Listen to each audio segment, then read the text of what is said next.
The Great Hall of the Galactic Senate stretched as far as the eye could see. Thousands of alien beings filled the curved seats that rose up like stairs toward the crystal dome ceiling. Today was special. Today they would decide what to do about the humans. Representative Vextar stood at the speaking platform. His blue skin shimmered under the bright lights. His forearms moved as he talked, making grand gestures to show how important he thought he was. Vextar led the Killian Empire, one of the most powerful groups in the galaxy. Fellow beings of the Senate, Vextar's voice boomed through the hall. We have discovered a new species on the outer edge of our galaxy. They call themselves humans. They live on a small blue planet they call Earth. Murmurs filled the great hall. Some aliens leaned forward to hear better. Others whispered to their neighbors. Finding new species was always exciting, but usually not important enough for a full Senate meeting. Vextar continued. Our scout ships have watched these humans for many months. What we have seen troubles us. These humans are violent. They fight wars among themselves. They damage their own planet. They are dangerous. In the highest seats where the oldest and wisest beings sat, Elder Zephyrim slowly stood up. His ancient body shook with each movement. He was older than anyone could remember. Some said he had lived for 10,000 years. Others believed he was even older. I must speak, Elder Zephyrim said. His voice was quiet, but somehow everyone in the huge hall could hear him clearly. Vextar looked annoyed. Elder, we are discussing current matters. Your ancient stories can wait? No, the old being replied firmly. They cannot wait.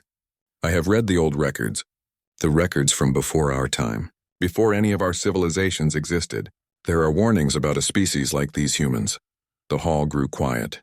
Even Vextar stopped talking.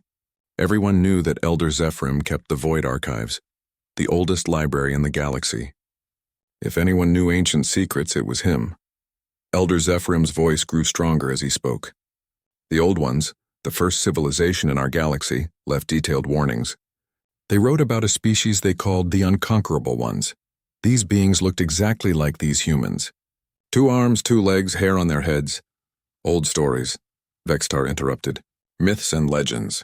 We deal with facts here, but Elder Zephyrim kept talking. The Old Ones warned that these beings were different from all others. They said these creatures possessed something that made them impossible to defeat. Not because they were stronger or smarter, but because they would never give up, never surrender, never accept defeat. Many aliens in the hall laughed. The sound echoed off the crystal dome like thunder. How could such a thing be possible? Every species could be defeated if you had enough ships and weapons. Vextar smiled, showing his sharp teeth. Respected Elder, you speak of impossible things. Our scouts have studied these humans carefully. They have no energy shields, no plasma weapons, no faster-than-light travel. They fight with metal bullets and chemical explosives. Their most powerful weapons use nuclear fission, a technology we mastered 50,000 years ago. The laughter grew louder. Several representatives stood up to support Vextar's words. The humans have only one planet, called out Senator Crexton from the Hive Collective. We control thousands. Their ships barely reach their own moon, added Ambassador Yiltheo from the Crystal Worlds. Our fleets travel between stars in days. They have not even unified their own species, laughed General Vormak from the Iron Legion. They still fight wars among themselves using primitive weapons. Far away from the Senate Hall, on a hidden moon orbiting a distant star, Commander Jinsu watched the meeting through a secret transmission. He sat in a small observation post that looked like a natural cave from the outside. Inside, advanced human technology hummed quietly. Jinsu was tall and strong, with calm eyes that missed nothing. He had been watching alien civilizations for 3 years, learning their secrets and weaknesses. His team was small but skilled. Lieutenant Hyejin sat at the communication station. Her fingers moved quickly over the controls as she listened to alien messages from across the galaxy. She was young but brilliant, able to decode alien languages faster than their own computers. They think we are stupid, she whispered to Jinsu. They believe we know nothing about them. Corporal Dongwu looked up from his technical station. He was busy studying the design of alien ships, looking for weak points that human weapons could exploit. Their ships are powerful, but they all follow the same basic design. They have not changed their technology in thousands of years. Jinsu nodded. Pride makes them weak. They cannot imagine that a younger species might have advantages they lack. Back in the Senate hall, the debate continued. Elder Zephyrim tried once more to warn them. The Old Ones wrote that these beings think differently from us. When we face defeat, we surrender to save lives. When they face defeat, they find new ways to fight. When we lose hope, we accept our fate. When they lose hope, they create new hope from nothing. Impossible, Vextar declared. No species can fight without hope. It goes against nature. The Old Ones disappeared, Elder Zephyrim said quietly. The last entries in their records mentioned contact with the unconquerable ones. Then nothing. No more records. No trace of their civilization. Nothing but warnings for future generations. The hall fell silent for a moment. Then Vextar laughed again. So you think these primitive humans destroyed the most advanced civilization in galactic history? With metal bullets and chemical explosives? I think, Elder Zephyrim replied, that we should be very careful before we make enemies of a species we do not understand. But the other representatives had heard enough ancient warnings. They wanted action. They wanted to show their strength. Admiral Korthval, leader of the combined fleet, stood up to speak. Give me 50,000 ships, he declared. I will solve this human problem in one day. Their planet will surrender or burn. Either way, they will no longer threaten galactic peace. The vote was swift. Only Elder Zephyrim voted against the war. Everyone else wanted to crush the humans quickly before they could become a real threat. On his hidden moon, Jinsu immediately sent an encrypted message to Earth. The message was simple but urgent. They are coming. Begin Operation Lazarus. On Earth, in his laboratory in Seoul, Dr. Yunho received the message while watching the sunset. He was a quiet man who preferred books to weapons, but he understood what had to be done. He walked to his secure communication device and activated the emergency beacon. Alert all defense networks. He spoke calmly into the device. Operation Lazarus is now active. May our ancestors forgive us for what we are about to unleash. Around the world, hidden facilities received the signal. General Mi Young in her command center, Engineer Ta Hyun in his secret workshops, Captain Wu Jin aboard his disguised warship. All of them had been preparing for this day. The aliens thought they knew everything about humans. They were about to learn how wrong they were. Admiral Korthval stood on the bridge of his flagship, the Eternal Dominion. Through the massive viewing window, he could see his fleet stretching into the darkness of space. 50,000 ships of every size and type, battleships as large as mountains, cruisers that could destroy cities with a single shot, fighter craft that moved faster than human eyes could follow. The alien admiral felt proud as he looked at his armada. In his long military career, he had never commanded such a powerful force. No species in galactic history had ever faced such overwhelming might and survived. Admiral, his communications officer reported, "We are approaching the human solar system." "Excellent," Korthval replied. His voice was calm and confident. "Begin scanning for their defensive positions. This should not take long." The fleet dropped out of hyperspace at the edge of Earth's solar system. The alien ships spread out in perfect formation, their weapons charging and shields activating. They expected to find a few primitive space stations and maybe some early warning satellites. What they found surprised them. "Admiral," the sensor operator called out, "I am detecting unusual readings from the third planet's moon." "Unusual how?" Korthval asked. "There appear to be artificial structures, but they look like mining equipment. Nothing threatening." Korthval nodded. "As expected. A primitive species barely able to mine their own moon. Begin the attack pattern." On Earth, General Mi Young stood in the Seoul Command Center, deep underground beneath the city. The walls were covered with screens showing the positions of every alien ship. Her officers worked quietly at their stations, their faces calm despite the massive enemy force approaching their world.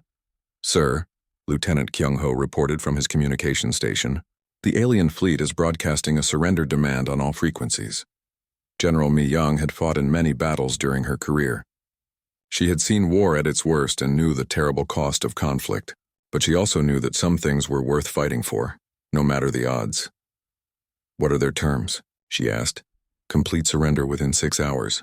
They want our governments to submit to alien rule immediately." "I see." General Mi Young looked around the command center at her officers. Each one was ready to die for their world. "Signal all units. Directive 7 is now in effect." Every human in the command center knew what Directive 7 meant. No surrender. No retreat. Fight until victory or death. Colonel Jae-won coordinated with submarine fleets hidden in Earth's oceans. Captain Sunmi managed the orbital defense platforms that the aliens had somehow failed to detect. Both officers had spent years preparing for this moment. The alien fleet began moving toward Earth, confident in their easy victory. Admiral Korthvel planned to begin with a demonstration. He would destroy a few human cities to show their power. Then the humans would surrender and become another conquered species.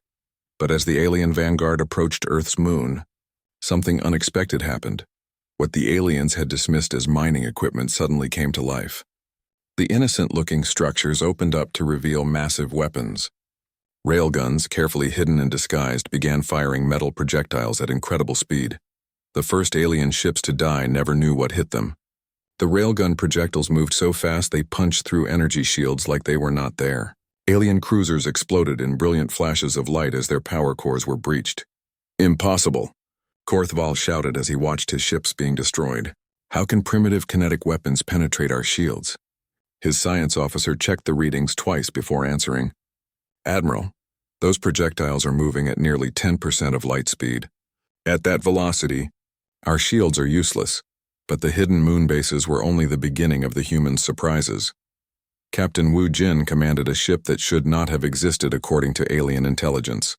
The Inchen's Vengeance looked like a human vessel from the outside, but it used stolen alien technology that had been reverse-engineered by human scientists. "Navigation Officer Sunja," Captain Wu Jin said calmly, "bring us behind their command formation." "Yes, sir," Sunja replied as she activated the ship's cloaking device. "We are invisible to their sensors." The Inchen's Vengeance and 12 other human ships appeared behind the alien fleet like ghosts.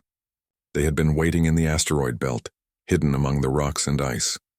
Now they struck at the alien command ships with weapons designed specifically to exploit alien weaknesses.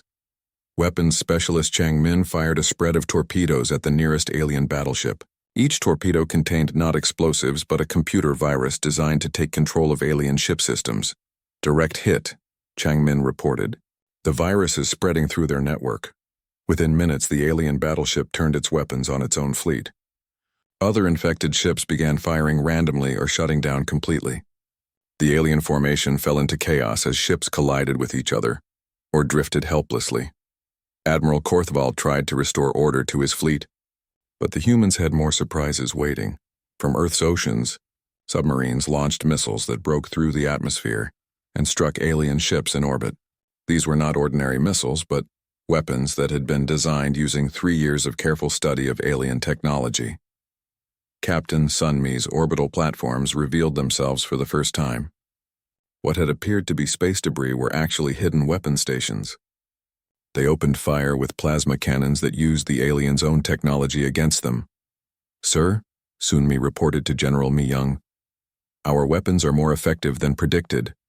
The aliens have not changed their shield technology in thousands of years. Our new weapons are designed specifically to defeat their defenses." The battle lasted only 3 hours. When it ended, the mighty alien fleet was destroyed or retreating. Admiral Korthval's flagship limped away from Earth with less than 5,000 ships remaining from his original 50,000. In the Seoul Command Center, General Mi Young allowed herself a small smile. "Signal all units. Phase 1 is complete. Begin Phase 2. Phase 2 was already in motion. Human ships that had been hidden throughout the solar system began pursuing the retreating aliens. Captain Wu Jin led the chase, his orders clear: follow the aliens home and learn the locations of their bases. Dr. Yun Ho arrived at the command center as the battle ended. The scientist looked tired but determined. "General, my team has finished analyzing the alien technology we captured. We understand how their ships work now." "Good," General Mi Young replied. "How long before we can build our own versions?" "Engineer Tae Hyun believes we can have the first prototypes ready within a month. But there is something else. The alien computer systems contained star maps and communication codes. We now know the locations of their major bases and how to intercept their messages." General Mi Young nodded. The humans had won their first battle, but this was just the beginning. The aliens would return with larger fleets and better preparation. But now the humans had advantages the aliens did not expect. "What about their reaction?" General Mi Young asked. Dr. Yun Ho looked at the decoded alien messages on his tablet. "They are confused and frightened. They cannot understand how we defeated them so easily. Many are calling our victory impossible." Let them think that, General Myung said. Fear and confusion will make them careless. On the bridge of the fleeing Eternal Dominion, Admiral Korthval stared at the damage reports in disbelief. His mighty fleet had been crushed by a species that was supposed to be primitive and weak. How? He whispered to himself. How did they know exactly where to hit us? How did they have weapons that could penetrate our shields? How did they hack our most secure computer systems? His communications officer looked up nervously. Admiral, we are receiving reports from across the galaxy. Human ships are attacking our supply bases and communication stations. Somehow they know the locations of our most secret facilities. Korthval felt a chill run through his body. The humans had not just defeated his fleet. They had been watching and learning for years. They knew alien secrets that even most aliens did not know. Send a message to the Senate, he ordered. Tell them we need reinforcements. Tell them the humans are not what we thought they were. But even as he gave the order, Korthval wondered if it was already too late. The humans had shown they could appear anywhere and strike without warning. They had weapons and knowledge they should not possess. Most frightening of all, they fought with a determination that seemed impossible. For the first time in his long military career, Admiral Korthval began to understand what Elder Zephyrim had tried to warn them about. The humans were not just another species to be conquered. They were something far more dangerous. They were exactly what the ancient warnings had described, the unconquerable ones. The emergency session of the Galactic Senate was unlike anything in recorded history. Representatives from across the galaxy had gathered to hear Admiral Korthval's report. The Great Hall buzzed with nervous energy as the defeated admiral stood before them. Impossible, Representative Vextar said for the 10th time. 50,000 ships cannot be defeated by primitive humans with metal bullets. Admiral Korthval's uniform was torn and dirty. His proud bearing was gone, replaced by the haunted look of a soldier who had seen the impossible happen. I saw it with my own eyes. Their weapons punched through our shields like they were made of air. Their ships appeared from nowhere and disappeared just as quickly. Senator Crexton from the Hive Collective leaned forward. You are telling us that a species without faster-than-light travel somehow knew the secret locations of our bases across the galaxy? Not somehow, Korthval replied grimly. They have been watching us for years, learning our weaknesses, studying our technology. While we ignored them as primitives, they were preparing for war. Elder Zephyrim sat quietly in his high seat, but those near him could see the sadness in his ancient eyes. He had tried to warn them, but pride had made them deaf to his words. Representative Vextar slammed his 4 fists on his speaking platform. One defeat does not end this war. We will gather a larger fleet. We will crush these humans permanently. With what ships? Admiral Korthval asked bitterly. Half our battle fleet is destroyed. The other half is scattered across the galaxy, trying to defend our bases from human raids that come from nowhere and strike without warning. In his underground laboratory beneath the Himalayas, Dr. Yunho worked with his expanded team of scientists. The secret facility had grown enormously since the first battle. Captured alien technology filled entire warehouses. Human engineers and scientists worked around the clock to understand and improve upon alien designs. The alien nervous systems are remarkably similar to Earth cephalopods. Dr. Yunho explained to his team during their daily briefing. Biochemist Sijin and engineer Donghyun took careful notes as he spoke. This gives us significant advantages, he continued. We can develop weapons that target their biology specifically. But more importantly, we can understand how they think and predict their behavior. Sijin looked up from her research notes. The aliens seem to have trouble with creative thinking. They follow the same patterns over and over again. Exactly, Dr. Yunho agreed. They have been the dominant power for so long that they have forgotten how to adapt. This makes them predictable. Meanwhile, Jinsu's intelligence network had grown beyond anything the aliens could imagine. Working from his hidden bases throughout the galaxy, he had made contact with dozens of species that had been conquered or oppressed by the Galactic Senate. On Proxima Centauri, scientists So Young met secretly with representatives from the Vrexian resistance. The Vrexians were a proud people whose homeworld had been enslaved 200 years ago. They had never stopped fighting for their freedom. The humans offer us something the Senate never did, explained Vrexian leader Thelvox during a clandestine meeting. They fight not for conquest, but for the freedom of all beings. Communication specialist Young-Soo translated between the humans and various alien resistance groups. The crystalline collective remembers when their worlds were free. The marsh dwellers of Kepler 438b have maintained hidden cities for 50 years. The iron miners of Wolf 359 have secret weapon factories. Jinsu studied the growing intelligence reports with satisfaction. The Senate thought they had created peace through conquest. Instead, they created a galaxy full of enemies waiting for the right moment to strike. The second alien fleet never reached Earth. Human raiders, now equipped with hybrid technology that combined human innovation with alien power, struck across 17 star systems simultaneously. Captain Nam Jin led the assault on the primary shipyard at Vega 7. His ship, the Soul's Thunder, had been completely rebuilt using captured alien technology. But unlike alien vessels, it retained human unpredictability and tactical flexibility.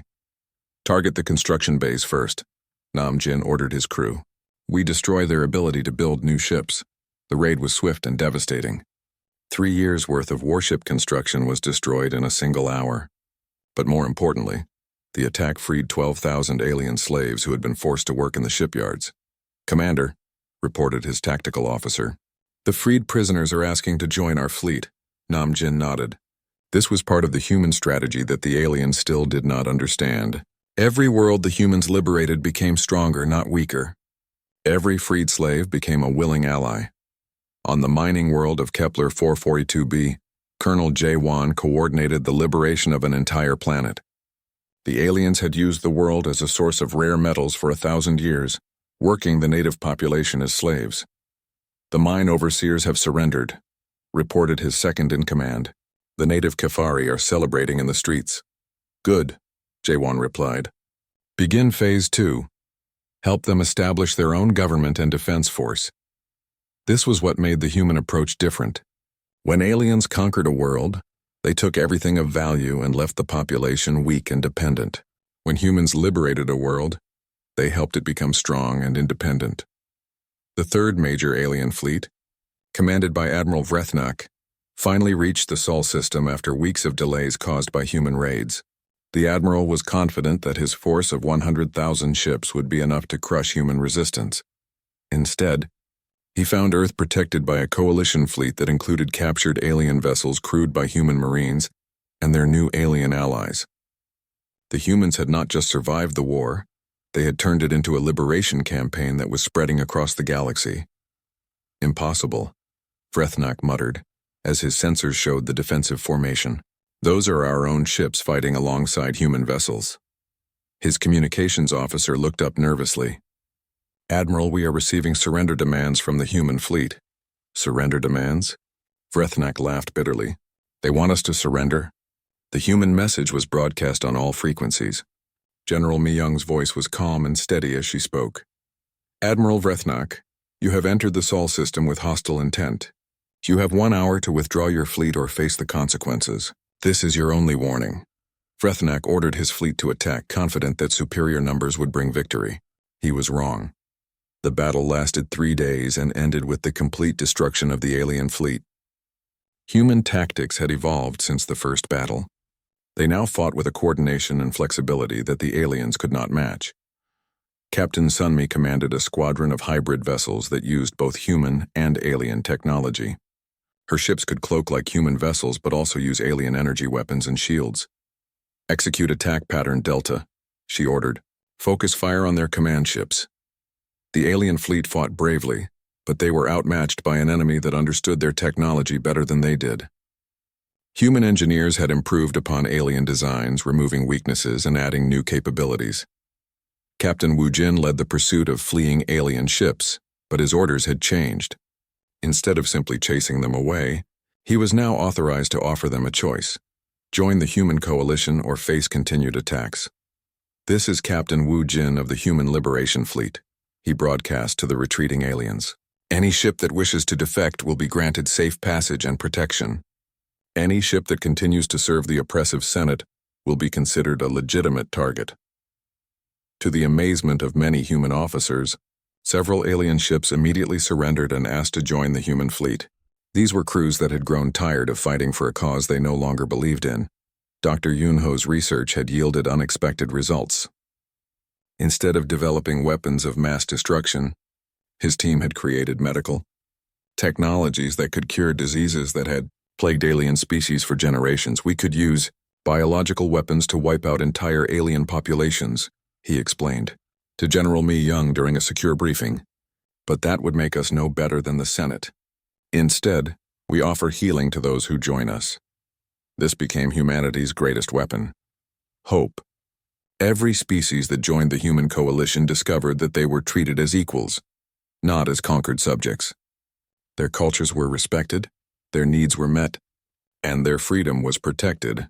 Engineer Tai Hyun's manufacturing facilities, now spread across dozens of liberated worlds, produce not just weapons but agricultural equipment, water purification systems, and educational technology. Every world that joined the human coalition became more prosperous and stable. The aliens rule through fear, Tai Hyun explained to his engineering teams. We lead through example. Every world we liberate becomes proof that a better way is possible. General Mi Young established her new headquarters on the former galactic fortress world of Kepler 186F, now renamed New Busan. Her coalition included species the Senate had written off as extinct, primitive, or permanently conquered. We are not building an empire, she explained to her growing war council, which now included representatives from dozens of species. We are building a foundation for true galactic democracy. The transformation was remarkable. Worlds that had been oppressed for centuries suddenly flourished under human guidance. The Galactic Senate building stood nearly empty now. Where once thousands of representatives had gathered to make decisions for the galaxy, only a few dozen remained. The others had either fled to their home worlds or joined the growing human coalition. Elder Zephyrim walked slowly through the abandoned halls, his ancient footsteps echoing in the silence. The warnings of his ancestors seemed to whisper from every shadow. The old ones had seen this day coming, but no one had listened until it was too late.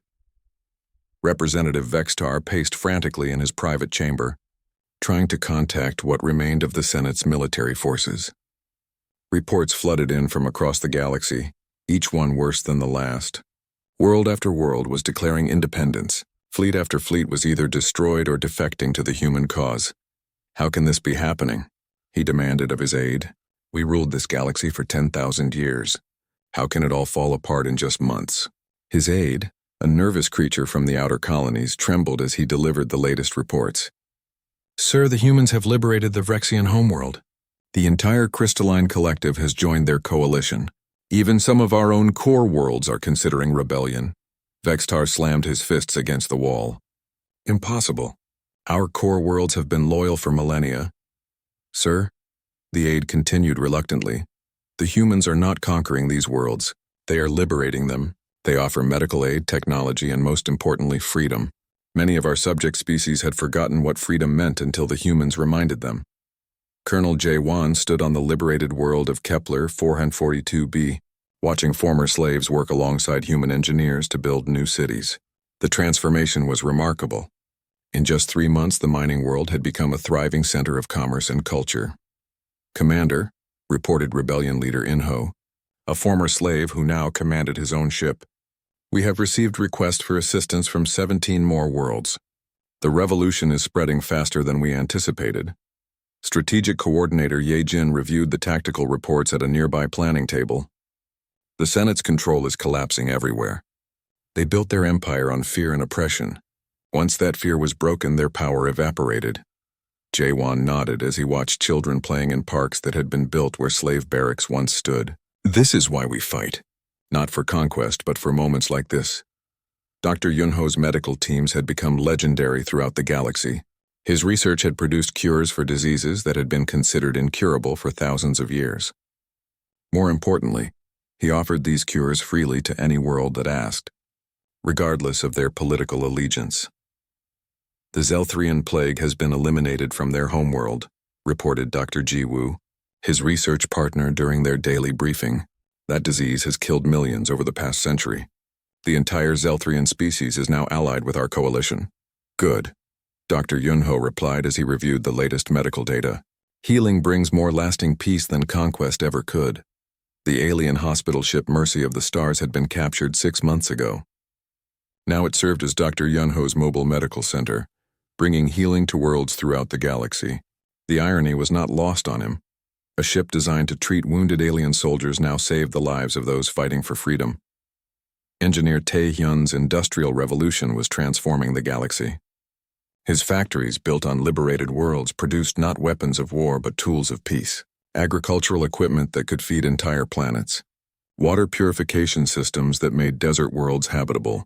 Educational technology that preserved and shared cultural knowledge. The old way was wasteful, he explained to a gathering of liberated engineers from dozens of species. The Senate strip-mined worlds and enslaved populations to build weapons and luxury goods for the elite. We build things that improve life for everyone. The manufacturing center on New Busan had become a symbol of hope throughout the galaxy. Former enemies worked side by side, sharing knowledge and creating technologies that benefited all. It was the opposite of everything the Senate represented. General Mi Young's headquarters buzzed with activity as representatives from hundreds of worlds coordinated the growing rebellion. Her war council had evolved into something resembling a true galactic democracy, with each species having an equal voice in decisions. The Senate's last major fleet is gathered at their fortress world of Alpha Centauri Prime, reported War Council member Sung Ho. Intelligence suggests they are planning a final desperate attack. Intelligence Director Hyo Jin spread holographic star charts across the planning table. They have approximately 75,000 ships remaining, but many of those crews are unreliable. We estimate that at least 20% would defect if offered the chance. General Mi Young studied the tactical situation carefully. The coming battle would likely be the war's decisive moment. We could attack their fortress directly, but that would cost many lives on both sides. There is another option, suggested Elder Thelvox, the Vrexian representative. My people have maintained secret contacts within the Senate's core worlds. Many aliens are ready to join us if they believe we can protect them from Senate retaliation. The plan that emerged was typically human in its creativity. Instead of a direct assault, they would offer the Senate one final chance at peace. But they would make the offer from a position of overwhelming strength. Captain Sunmi's Deep Space Patrol had been monitoring the outer edge of the galaxy for months. Their mission was to prevent the Senate from using planet-killing weapons against Earth or other liberated worlds. It was dangerous work, but absolutely necessary. Captain, reported her sensor operator, we are detecting a massive energy buildup on the Senate Fortress world. It matches the signature of a planet-killer weapon. Sunmi felt her blood turn cold. The Senate was planning to destroy Earth rather than let the rebellion succeed. Signal the fleet immediately. Operation Final Shield is now active. Throughout the galaxy, human ships and their allies began moving toward the galactic core. It was the largest military force ever assembled, but it was not like the old Senate fleets. This was a coalition of free peoples fighting to protect their newfound freedom. The journey to Alpha Centauri Prime took 2 weeks. Along the way, more Senate ships defected to the human cause. Entire alien fleets switched sides when they learned that the Senate was planning to use planet-killer weapons against civilian populations. Admiral Vrexkar, one of the Senate's most loyal commanders, stood on the bridge of his flagship as human ships appeared around his fleet. He had received orders to fight to the death, but looking at his crew, he saw doubt in their eyes. Admiral, his communications officer, reported, "We are receiving a personal message from General Mi Young." The human general's image appeared on the main screen. She looked tired but determined. "Admiral Vrexkar, your reputation as an honorable soldier is known throughout the galaxy. I am offering you and your crews the chance to join the fight for freedom. You have 5 minutes to decide." Vrexkar looked around his bridge. His officers had served faithfully for decades, but he could see the question in their eyes. Were they really fighting for peace and order? Or were they protecting a system that used terror to maintain control? "What guarantee do you offer?" he asked. "The same guarantee we offer everyone," Mi Young replied. "Freedom to choose your own path, fair treatment for all species, and the right to live without fear." Vrexkar made his decision. "Fleet Command, this is Admiral Vrexkar. Stand down all weapons. We are joining the human coalition." 20,000 ships switched sides in that moment. The Senate's military power collapsed almost overnight. The final confrontation came not as a battle, but as a siege. The human coalition surrounded Alpha Centauri Prime but did not attack. Instead, they broadcast a simple message to every being on the fortress world. "This is General Mi Young of the Human Liberation Coalition." Her voice carried across all frequencies. We offer amnesty to any being who renounces the old ways and embraces freedom. The age of oppression is ending. The age of democracy is beginning. Inside the fortress, panic spread through the Senate halls.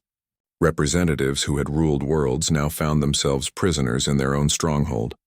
Some tried to escape, but human ships captured them peacefully. Others barricaded themselves in the deepest levels of the fortress. Representative Vextar made one last attempt to maintain his power. He activated the planet killer weapon targeting Earth itself. But Captain Sunmi's ships had been waiting for this moment. They destroyed the weapon before it could fire, using technology that the Senate had never imagined possible. How? Vextar whispered as he watched his last hope die on the screens. How do they always know what we will do before we do it? Elder Zephyrim appeared in the command center, having walked through the human lines without resistance. Because they understand something we never did. They fight not for power but for principles, and principles once awakened cannot be destroyed. The siege ended when the fortress population voted to surrender. It was the first free election held on Alpha Centauri Prime in 10,000 years. The result was overwhelming. 95% voted to join the human coalition. Representative Vextar was captured trying to escape in a stolen shuttle. He was brought before General Myung Nada. 5 years had passed since the fall of the Galactic Senate. The galaxy looked very different now. Where once there had been one oppressive government ruling everything, now there were hundreds of free worlds working together as equals. Representative Vextar sat in his cell on the prison world of New Justice, staring out through the clear walls at the garden beyond. The prison was unlike anything from the old days. Prisoners were treated with dignity and given chances to learn and grow. Many had already been released after showing genuine remorse for their crimes. Still don't understand, do you? Asked the guard who brought his daily meal. Sergeant Minho was a human who had fought in the Liberation Wars.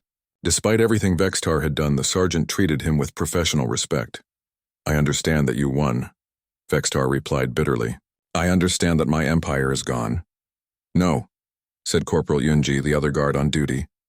You understand that you lost, but you don't understand why. Vextar had thought about this question every day for 5 years. His forces had been larger. His technology had been more advanced. His experience in warfare was measured in millennia, while humans had barely learned to travel between stars. Your weapons were better, he finally admitted. Your tactics were superior. Sergeant Minho shook his head. Our weapons were your weapons, improved by human engineering. Our tactics worked because we understood something you never did. Elder Zephyrim entered the cell area, moving slowly but steadily. At his great age, he could have remained in comfortable retirement, but he had chosen to serve as a historical advisor to the new Galactic Democracy Council. Elder, Vextar said with grudging respect. You came to gloat? I came to teach, the ancient being replied gently. The same reason I spoke in the Senate all those years ago. Elder Zephyrim activated a holographic display that showed images from the ancient archives. Pictures of the Old Ones, the first great civilization of the galaxy, appeared in the air. The Old Ones ruled this galaxy for 50,000 years, he began. They were wise, powerful, and advanced beyond anything we achieved. But they made one crucial mistake. The images changed to show first contact between the Old Ones and a primitive species on a small blue world. The species looked exactly like modern humans. They tried to conquer humanity, Elder Zephyrim continued, just as you did, just as the records warned us not to do. Vextar leaned forward, interested despite himself. What happened? The same thing that happened to us. The Old Ones had better ships, better weapons, more experience. They should have won easily. Instead, they discovered what we discovered, that humans possess something unique in the galaxy. What? Vextar demanded. What makes them so special? Elder Zephyrim smiled sadly. They fight for something greater than themselves. Dr. Yunho stood in the Grand Assembly Hall of New Geneva, addressing representatives from 847 different worlds. As Director of Galactic Medical Cooperation, he had helped establish healing centers on every inhabited planet in the galaxy. 5 years ago, he told the assembled beings, medicine was a privilege reserved for the wealthy and powerful. Today, every being in the galaxy has access to the best medical care we can provide. The applause was thunderous. Representatives from species that had been enemies for millennia now worked together to solve common problems. Former slave worlds had become centers of learning and innovation. Dr. Ji Wu, now head of the Galactic Medical Academy, presented the latest breakthrough. We have developed treatments for 17 previously incurable diseases, but more importantly, we have trained medical personnel from every known species to provide care for their own people. This was the human approach that had transformed the galaxy. Instead of hoarding knowledge and power, they shared it freely. Instead of creating dependency, they built capability. Captain Wu Jin, now Admiral of the Outer Rim Fleet, patrolled space lanes that had once been routes for slave ships. His fleet was made up of vessels from dozens of different species, all working together to ensure that the mistakes of the past would not be repeated. "Admiral," reported his communications officer, "Lieutenant Heiwan, we are receiving a distress call from the Rigel system. A natural disaster has struck one of the outer colonies. Set course immediately," Wu Jin ordered. "Signal the relief fleet to meet us there." His second-in-command, Commander Byung-ho, nodded approvingly. In the old days, a disaster on an outer colony would have been ignored unless it affected the Senate's profits. "That's why we fight," Wu Jin replied. "Every life matters. Every world deserves protection." The relief operation at Rigel demonstrated everything the new galaxy represented. Ships from 50 different species arrived within hours, carrying medical supplies, food, and engineering equipment. Former enemies worked side by side to save lives and rebuild homes. Jinsu, now Director of Galactic Intelligence, had transformed his organization from a spy network into something entirely different. Instead of gathering secrets to use against enemies, his people now worked to identify problems before they became crises. "Director," reported analyst Su Young from her station on Proxima Centauri, "we have detected early signs of social unrest on 3 worlds in the Vega sector. It appears to be related to resource distribution. Dispatch mediation teams immediately," Jinsu ordered. "Economic advisors too. Let's solve this problem before it becomes a conflict."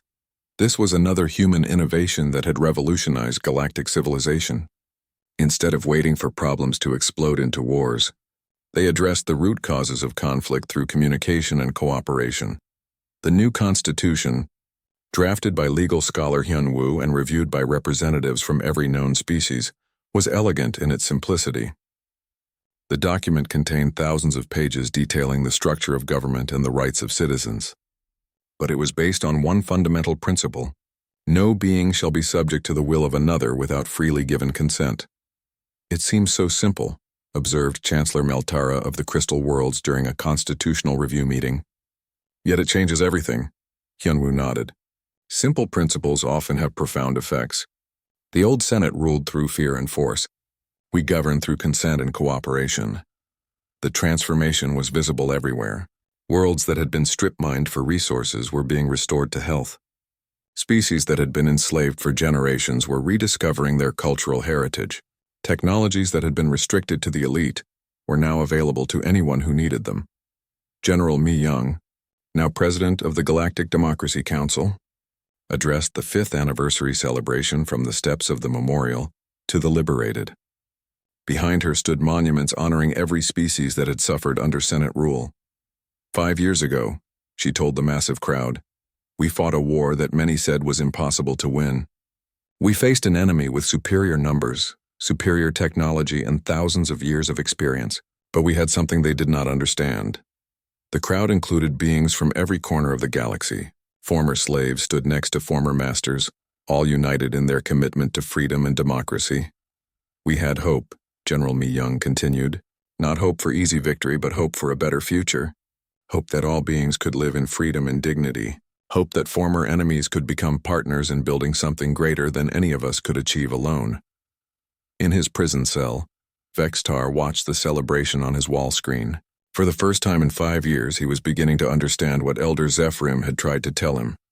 They were not fighting for conquest, he whispered to himself. They were fighting for an idea. Elder Zephyrim appeared beside him, having come to watch the ceremony. Now you begin to see, the old ones, Vextar said slowly. They disappeared because they could not defeat this idea. They disappeared because they became the idea, Elder Zephyrim corrected gently. The final entries in their archives tell the story. After years of war with humanity, they realized that the humans were right. They abandoned their empire and joined the human cause. Vextar stared at the ancient being in shock. You mean the old ones are still alive? Their bodies died long ago, Elder Zephyrim replied. But their civilization lives on in the principles they adopted, the same principles that guide us today. On the celebration stage, Dr. Yunho was presenting the Galactic Peace Prize to a group of young beings from 12 different species who had worked together to develop new water purification technology. These young scientists represent the future of our galaxy, he announced. They did not see species barriers or ancient grudges. They saw a problem that needed solving and worked together to solve it. The prize winners included Zephyri from the Crystal Worlds, whose people had once been bitter enemies of the Vrexians. Standing next to her was young Thelmion, a Vrexian whose grandparents had been slaves. Together, they had created technology that could provide clean water to desert worlds throughout the galaxy. This is what the elders knew, Elder Zephyrim explained to Vextar as they watched the ceremony. Humans are unconquerable not because they cannot be defeated in battle, but because they fight for something that cannot be destroyed. What? Vextar asked, though he was beginning to understand. Hope, Elder Zephyrim replied. The hope that things can be better. The hope that all beings deserve freedom and dignity. The hope that for me,